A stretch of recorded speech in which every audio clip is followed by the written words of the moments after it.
الحمدللہ وحدہ لا شریک لہ والصلاۃ والسلام علی من لا نبی بعدہ۔ وہ شخص جس کے اوپر قربانی واجب ہے یا جو شخص قربانی دینا چاہتا ہے اس کو چاہیے کہ ذی الحج شروع ہونے کے بعد ناخن نہ کاٹے اور بال صاف نہ کرے۔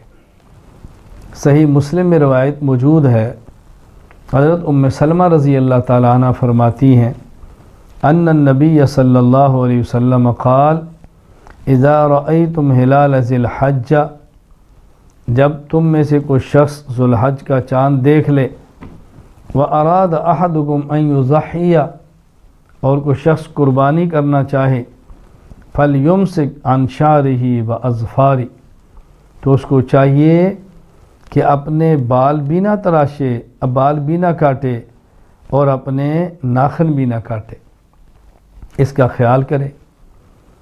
تو یہاں چند ایک باتیں سمجھ لیں۔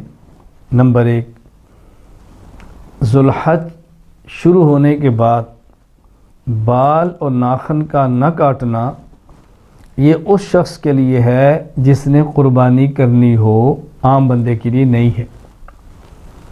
نمبر 2، بال اور ناخن نہ کاٹنا یہ مستحب ہے، واجب اور فرض نہیں ہے۔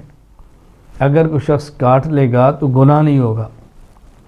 نمبر 3، اگر کسی شخص نے زیر ناف بال صاف کیے ہوئے یا ناخن کتروائے ہوئے 40 دن گزر گئے اور ذی الحج شروع ہو گیا تو اس کو بال بھی کاٹنے چاہیے، اور بال سے مراد زیر ناف بال یہ بھی کاٹنے چاہیے، بغل کے بال اکھاڑنے چاہیے اس کو، اور اسی طرح اس کو ناخن بھی کاٹنے چاہیے۔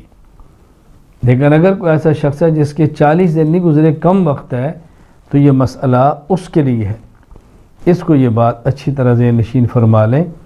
40 دن گزر گئے، زیر ناف بال صاف نہیں کیے، 40 دن گزر گئے اور بغل کے بال نہیں اکھاڑے، 40 دن گزر گئے اور اس نے ناخن نہیں کاٹے، ذی الحج شروع ہو گیا۔ اب اگر یہ بال زیر ناف یا ناخن والے یا بغل والے صاف نہیں کرتا یا ناخن نہیں کاٹتا تو گناہ ہوگا۔ اب اس کو کاٹ دینے چاہیے، صاف کرنے چاہیے۔